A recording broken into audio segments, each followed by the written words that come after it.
let's get into some code and let's see this in action. So I'm going to hop into the Angular 13 Fundamentals repository, and the one thing that so you understand where I'm going with this, I'm going to jump to the 00 start branch, and this has some things that have been, I've just streamlined some stuff so we're not starting from 0. So I'll go git checkout 00-start, and now I should be able to hop back into my code here, and let's just run this so everybody can see what we're dealing with. So npm start.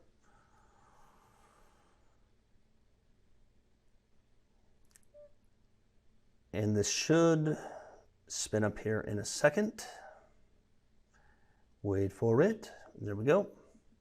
All right, so now what we have is super basic. There's not a lot here.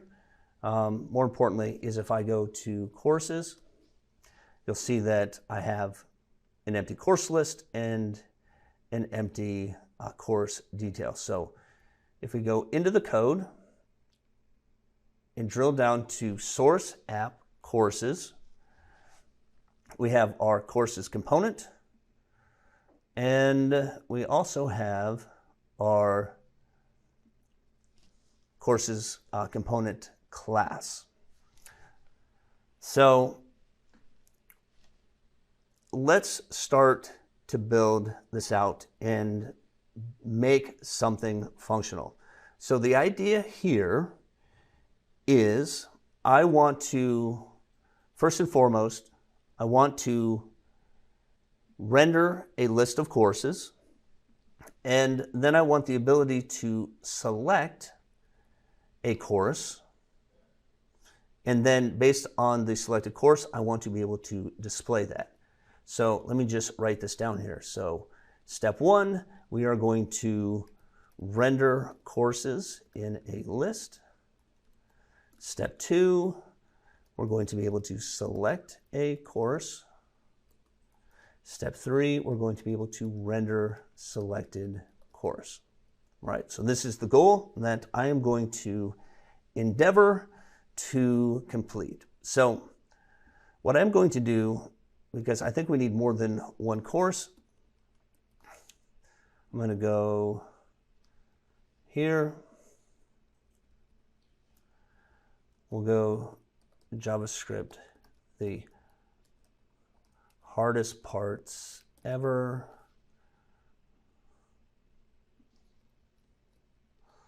Learn Pro with Will. All right, so we now have a courses property with 2 course objects in it, and we're going to render the courses in a list. So the first thing that I'm going to do, and this is a favorite technique of mine, is using the pre-tag, I can put a property and bind to it, and then using this JSON pipe here, that if I go back to my application, what this has done is it's taken the structure and it's just essentially done JSON stringify, and it's just kind of put it out there. So this is a really, really fast and easy way for when you're programming and it's just like, I just want to see where I'm at, how things are going. And so I will, especially on 2 monitors, I will use this just to kind of do spot checks and make sure that my assumptions are correct. So, interesting enough, we talked about the first set of bindings is string interpolation using the pre-tag, which preserves formatting, and then this JSON pipe here that we're able to see the structure in fairly high fidelity right here. So that is just kind of a bit of a pro tip that I use frequently. Now, what we can do is we can iterate over this course's collection and display it as individual items. So let's go with, we'll do an unordered list, and we want to create a list item for every single course that exists. So what I can do here is I can, using ng4, I can say let course of courses, and then I can bind to this particular instance of whatever iteration it is. Angular does a really good job of keeping track of what item in the collection am I binding to. So in this case, let me just pick this up, and let me just, well, I'll pick up the whole thing, and this is going to be humorous, I think. We'll see what happens. And instead of courses, we're going to do course. Let's go back to our code. And so now all I've done is I've moved this into a list item. And so what we have here, just to summarize, is when you have a collection using ng4, you can iterate over that, and you can then, for every iteration, it pulls an item out of that collection, and then it allows you to display it. So what I can do now is we do something like course title. And we'll go here. Let's hop back into our code. And so now you can see it is in a list format. So what we're doing is we have the ability to then drill down and bind to a specific property on this item. Now, let's think about this. What if we were going to click on this and we're going to capture this? What would that look like? Well, we would use event binding. So here, click, and we're going to add or define a method here called select course, and we're going to pass in the course. And so Angular also is keeping track of when I select course, what course am I talking about? And so now, I do not believe that I have a select course method in here. So we need to do a couple things. So the first thing is I'm going to go selected course, and we'll just set this to null. And then what we can do, and this is actually course singular, I'm going to create a select course method that is going to take a course property, and it's going to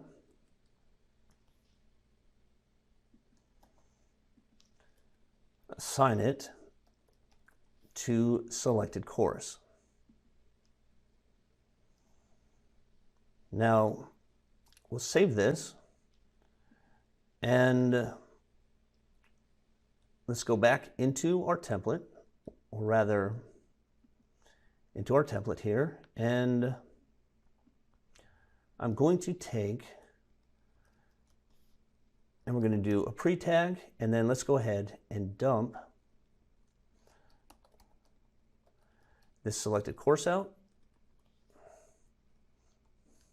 and we'll go using the JSON filter. Let's save this. And so now you can see that selected course is null. But once I select this list item, you can see here that this becomes the selected course. And I'm able to go kind of back and forth across these. Now, what I will do just to clean this up, and because I don't remember what this looks like off the top of my head, let's go to, I'm just jumping into the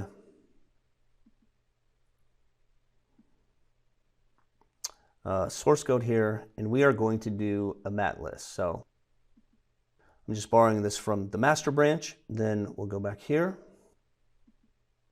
And you'll notice here, I've already, for the most part, written this. And so we can get rid of this.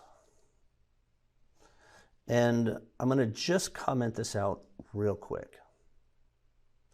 All right, so just to review what I've added, so I've just pulled this in off of the main branch, is instead of using an unordered list, and actually I need to put this up here. I put this in the wrong section. So here we go. An unordered list here. Let's go ahead and we're going to use a material list. So we have a material list item, and let course of courses, and select course of course like a horse. And now what we're doing is displaying the title and the description. And remember when I used the JSON pipe here? Well, we have one that's called title case. And what this will do is it'll turn it into a title case. So back to here, I'm going to just put my pre-tag back, select a course, we'll do JSON.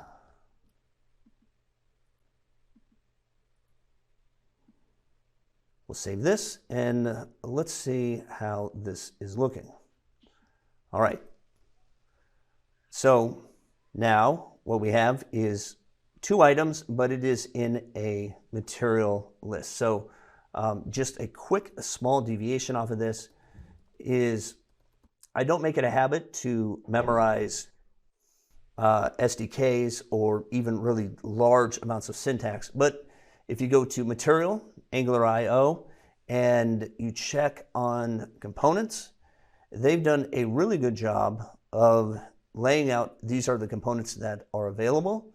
And so for instance, you can see the list here, which I'm using, and right inside of the document here, you can see kind of the underpinnings of what I've done. So if somebody said, hey, I need you to write a list item, but you're not allowed to use any pre-existing code, this is what I would do, is I would go to material.angular.io and I would copy this. So this is what I call document-driven development, DDD.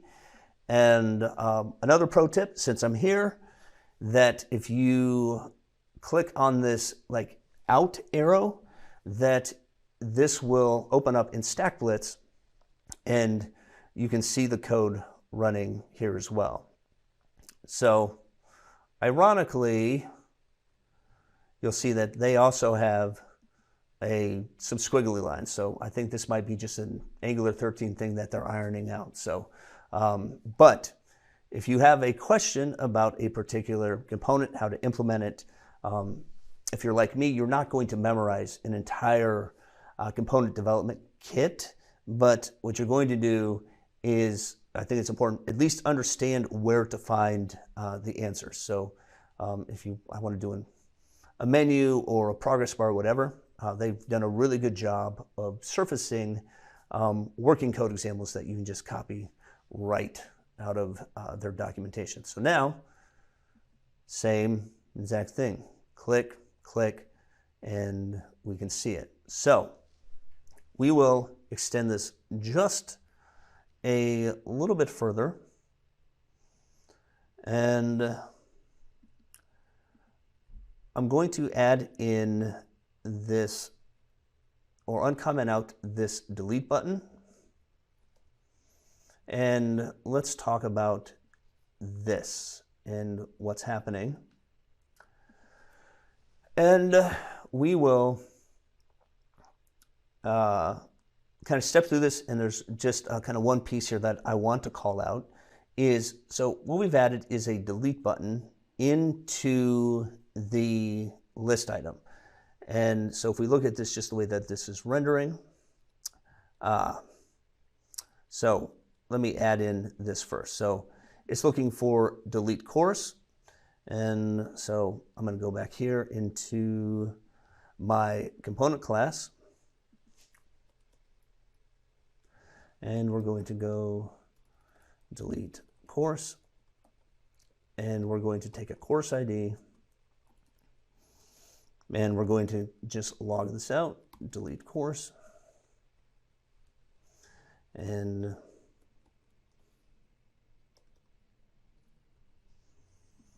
all right, delete course, course ID. And so this should render. So that's one nice thing, is that if it's looking for something in the template, it doesn't exist, it's going to call you out, because better now than in production. And so here, if I open up my console, and this is probably small, let me just make this bigger. You'll notice here that delete course 1, delete course 2, whereas if I select this, then you're seeing the selected course over here. Now, I'm going to save you a little bit of heartache and frustration, and you'll notice here that on this click event, I'm calling delete course, but I also have this $event stop immediate propagation. And what this does is that when I click on the button, it prevents that event from bubbling and also selecting the course that I want to delete. So if I take that off and I go back, you'll notice here that when I select this, I hit the select or the delete button, but it also selected the list item that was in. So essentially because I clicked a child component, it bubbled up and it registered the click event on the list item as well. So this is undesirable behavior. This is obviously not what you want. And so how you solve that is to keep your events from bubbling in Angular, is that within the click handler itself, so click, you're calling the method on the component, but then you're also doing $event. So it's capturing the event that was triggered, and it's just saying we're going to stop this immediately. So stop immediate propagation. And so if we go here, now we can click this, and it's going to obviously show in the console that we're doing this, but from here, we're still able to select the course.